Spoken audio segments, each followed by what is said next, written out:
자, 우리는 계속해서 지금 창세기 를 살펴보고 있습니다. 자, 사람들이 죽기 전에 하는 그 마지막 말을 유언이라 이렇게 이야기를 하지요. 야곱이 죽기 전에 12명의 아들을 불러놓고 이제 각 아들마다 축복을 합니다.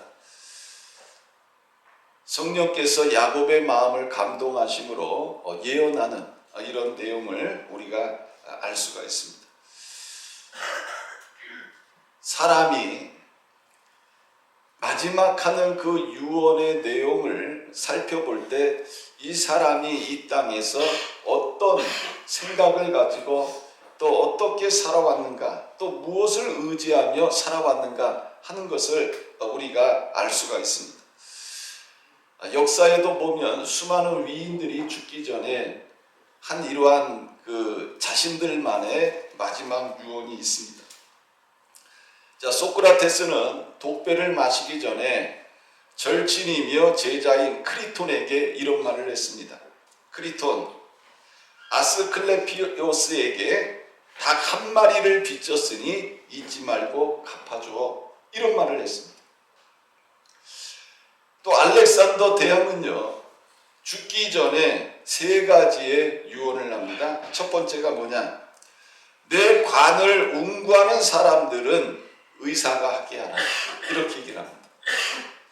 왜 의사에게 자신이 죽은, 그래서 자신의 시신이 있는 그 관을 운구하라고 했냐면 어떤 의사도 죽음을 막을 수 없다는 것을 보여주기 위함이었다는 것입니다. 또 알렉산더 대왕은 이런 말을 했습니다. 내가 누군가를 무덤까지 운구하는 동안에 내가 가지고 있던 그 재물들, 금, 은, 그 보물들을 땅바닥에다 던지라고 얘기를 합니다. 이 대왕이니 또 수많은 나라를 정복했으니 가지고 있는 금은보화가 얼마나 많겠습니까? 그런데 그거를 자신의 관이 운구되고 있는 동안에 그 길거리에다가 뿌려라. 이렇게 얘기를 한 것입니다. 이것은요, 자신이 죽을 때 그렇게 값어치 있고 소중하다고 생각했던 금과 은과 그 어떤 보물도 가져갈 수 없다 하는 것을 보여주기 위함이었습니다. 또 이러한 유언을 했습니다. 내가 죽었을 때 내 관에다 양쪽에다가 구멍을 뚫어서 내 손을 내놓게 하라. 이것은요, 사람은 빈손으로 와서 빈손으로 간다는 것입니다. 또 나폴레옹은 죽기 전에 이런 유언을 했습니다. 프랑스, 군대, 나의 사랑 조세핀, 이러면서 죽었어요. 또 우리가 잘 알고 있는 베토벤, 이 사람은 이런 얘기를 했습니다. 친구들이여 박수를, 나의 희극은 끝났다. 이렇게 마지막 말을 하고 죽었습니다. 또 영국의 위대한 수상은 이런 말을 했습니다. 나는 모든 것에 지쳤다. 마더 테레사는 죽기 전에 예수님, 당신을 사랑합니다. 이런 말을 하고 죽었습니다. 또 우리가 잘 알고 있는 얼마 전에 2011년에 죽은 스티브 잡스라는 사람, 이 사람은 이런 말을 했습니다. 오 와우, 오 와우, 오 와우, 이러고 죽었어요.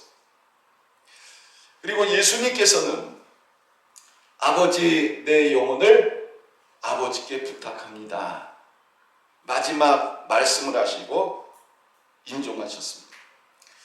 자, 야곱은요, 자신이 죽기 전에 살아생전 12명의 아들들을 다 불러 모아가지고 그 아들들마다 축복하면서 안수를 했습니다.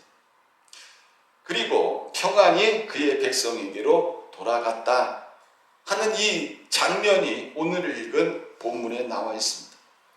이 야곱의 삶은 참 고난도 많고 환난도 많았던 이러한 삶이었습니다.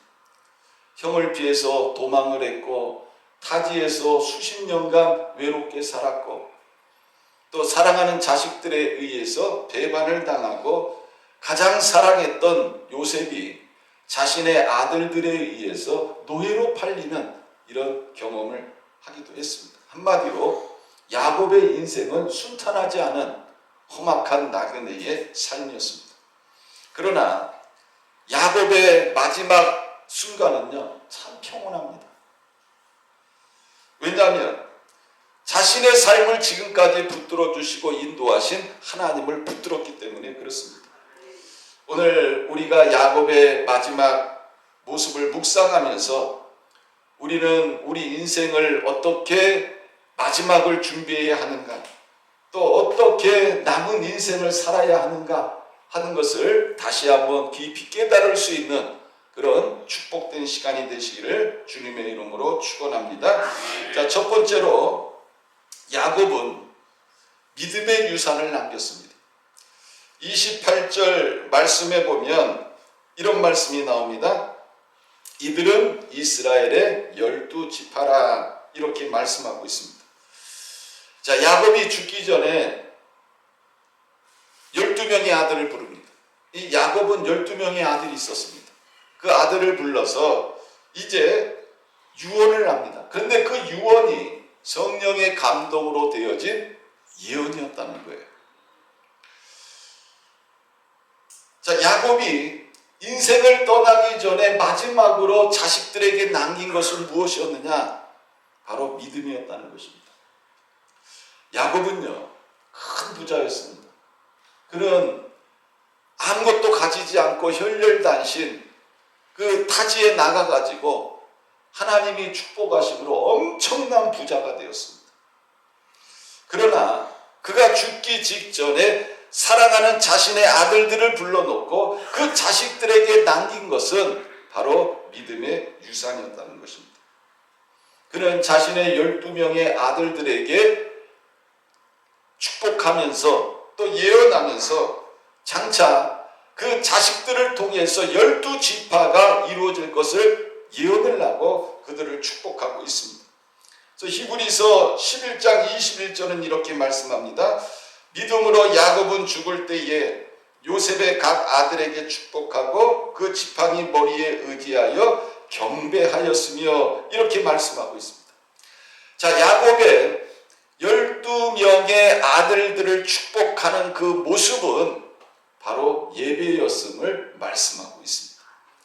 그는 끝까지 마지막까지 하나님을 붙드는 이런 모습을 우리들에게 보여주고 있습니다. 사랑하는 성도 여러분, 우리가 이 땅에서 남겨야 될 유산은 무엇일까요? 내가 내 사랑하는 자녀들에게 또 지인들에게 우리가 남겨야 할 것은 무엇일까요? 하는 것입니다. 그것은 바로 믿음의 유산인 줄 믿으시길 바랍니다.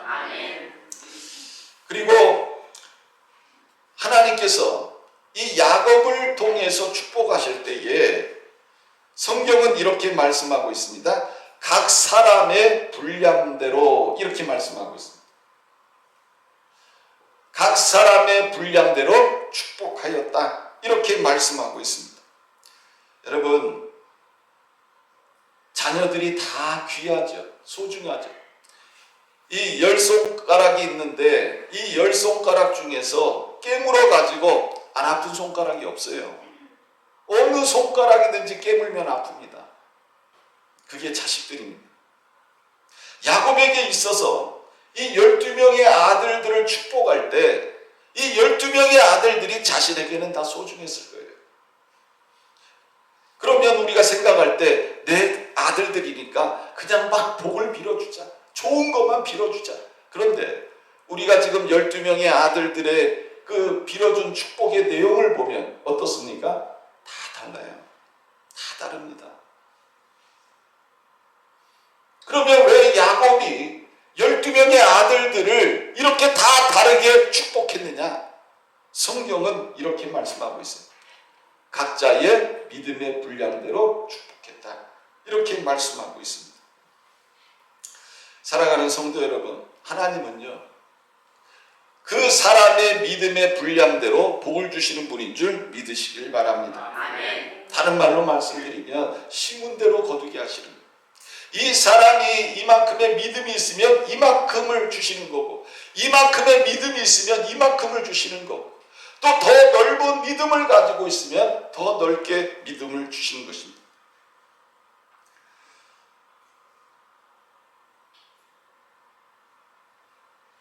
각 사람의 믿음의 분량대로 하나님의 축복이 흘러 들어갔다. 성경은 이것을 우리들에게 말씀하고 있습니다. 여러분, 이것은 오늘날 우리들에게 굉장한 교훈을 주는 거예요.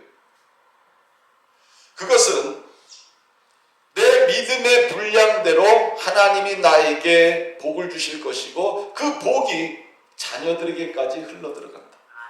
이것을 우리들에게 말씀하고 있는 것입니다. 그래서 우리가 인생을 살아가면서 가장 중요한 것이 뭐냐? 믿음의 분량을 키워가야 된다는 것입니다. 처음에는 작은 겨자씨만 했지만 이거를 점점점 키워가야 되는 거예요.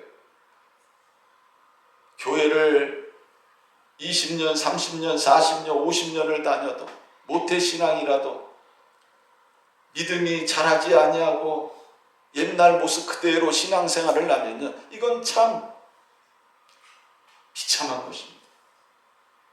세월이 흘러가면서 내 안에 믿음이 자라야 돼요. 믿음의 분량이 점점 커져야 되는 것입니다. 왜? 하나님은 그 믿음의 분량대로 나를 축복하시기 때문에 그렇습니다. 어떤 목사님이 임종 직전에 이런 말을 남겼습니다. 내가 남겨줄 것은 하나님께 기도하던 물음뿐이다. 이 목사님이 자녀들에게 그런 말을 하신 거예요. 여러분, 그런데 평생 무릎을 꿇었던 그 무릎을 통한 그 기도가 훗날 자녀들에게 축복이 되고 그들에게 하나님의 큰 은혜가 임하는 이런 축복의 통로가 되었다. 아멘. 여러분들이 지금 하나님 앞에 꿇는 그 무릎을 통해서 하나님의 축복이 여러분들에게도 자녀들에게도 흘러가는 줄 믿으시길 바랍니다. 아멘. 야곱은 이렇게 믿음의 유산을 남기고 떠났습니다. 저는 여러분들이 야곱처럼 믿음의 유산을 남기는 모든 성도님들이 되시기를 주님의 이름으로 축원합니다. 자, 두 번째로 야곱은 죽기 직전에 하나님이 주신 약속을 붙들고 있었습니다. 그 29절부터 보면은 32절 말씀에 이런 내용이 나와 있는데, 자, 우리가 같이 한번 읽어보겠습니다. 29절부터 32절 말씀. 자, 시작. 그가 그들에게 명하여 이르되 내가 내 조상들에게로 돌아가리니 나를 햇사람 에브론의 밭에 있는 굴에 우리 선조와 함께 장사하라. 이 굴은 가나안 땅 마므레야 막벨라 밭에 있는 것이라. 아브라함이 햇사람 에브론에게서 밭과 함께 사서 그의 매장지를 삼았으므로 아브라함과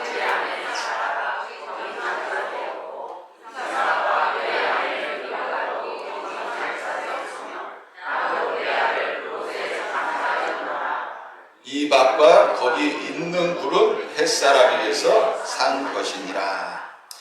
자, 야곱이 죽기 직전에 12명의 아들들을 축복하고 나서 이런 말을 하지요. 나를 햇사람 에브론의 밭에 있는 굴에 우리 선조와 함께 장사하라. 자, 이 야곱이 말하고 있는 이 가나안 땅에 있는 막벨라 굴, 자, 이것은 어떤 곳입니까? 아브라함이 옛날에 그 에그론한테 은 400세겔을 주고 산 곳이에요. 자신의 아내가 이제 죽었습니다. 그 자신의 아내를 장사를 치러야 되는데 가나안 땅에 아브라함이 소유하고 있는 땅이 하나도 없는 거예요. 그래서 은 400세겔을 주고 에그론에게서 막벨라굴을 샀습니다. 그리고 거기다가 이제 사라를 장례를 치른 거예요.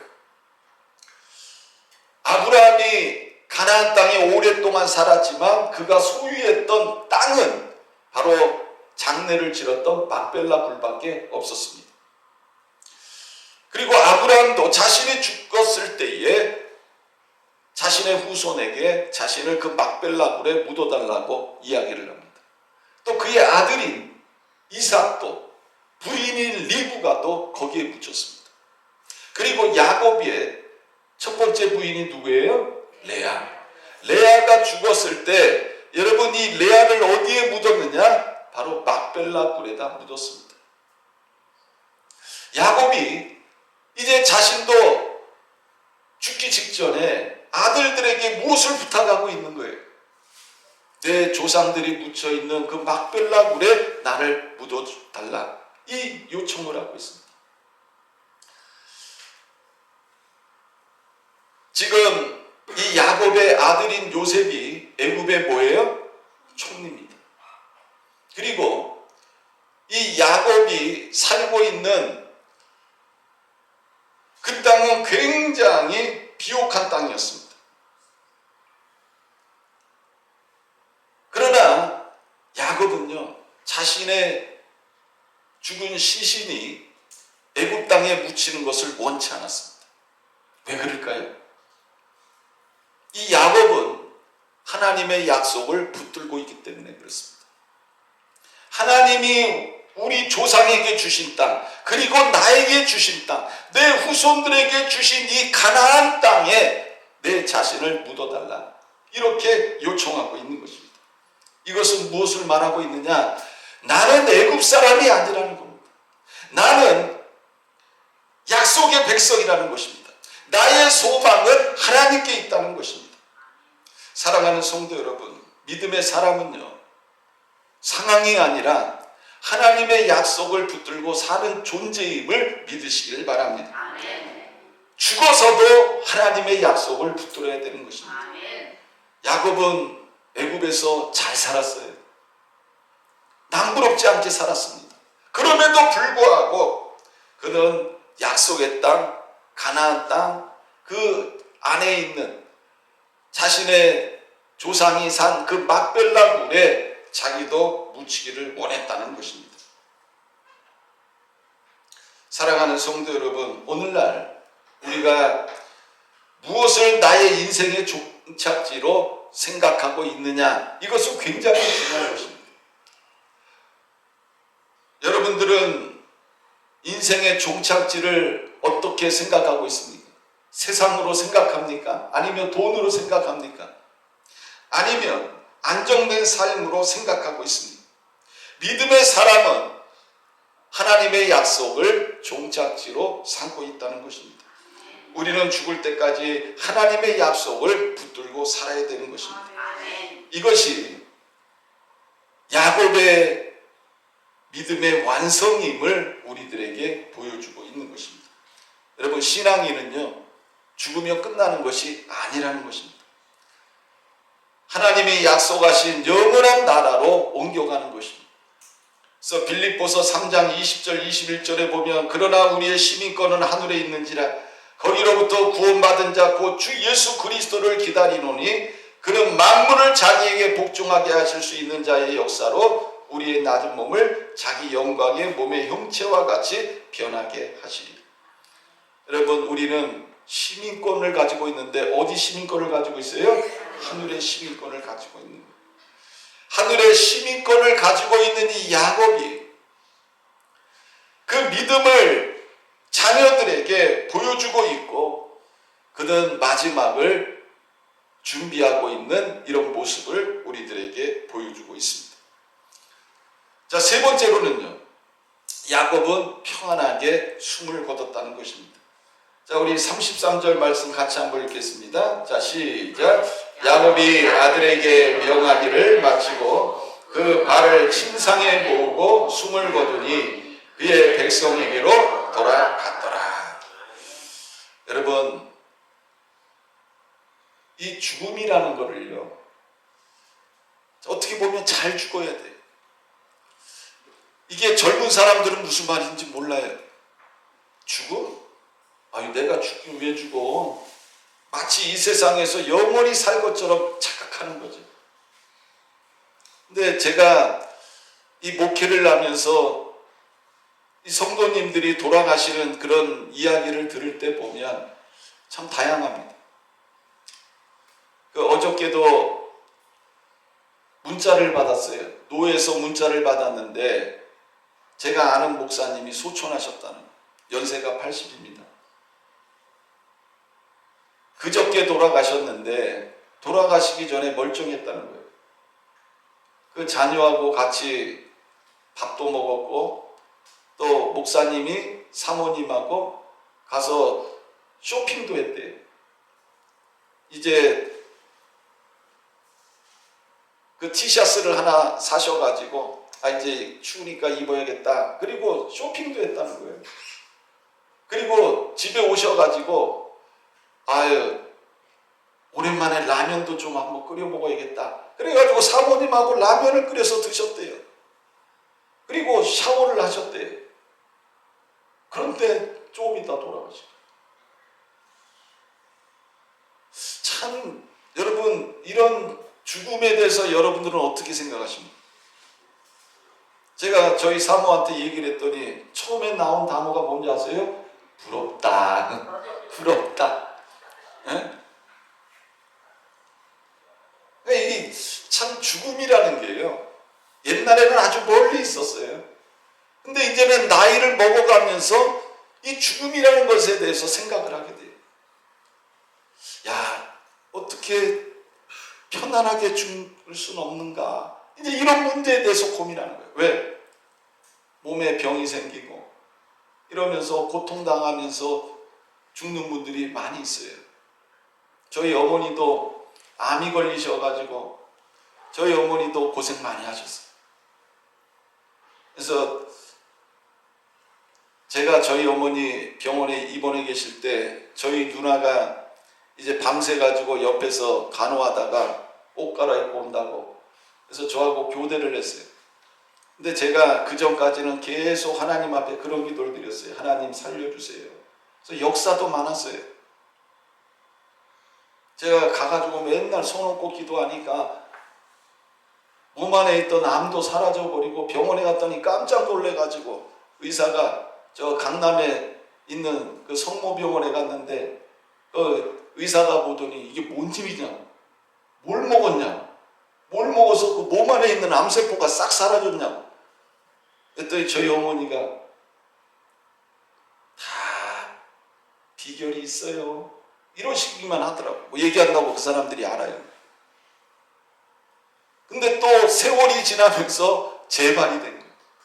네? 그래서 제가 그때 깨달았어요. 이 암이라는 게 이게 낫다고 끝나는 게 아니고 또 세월이 지나면 또 재발될 수도 있고.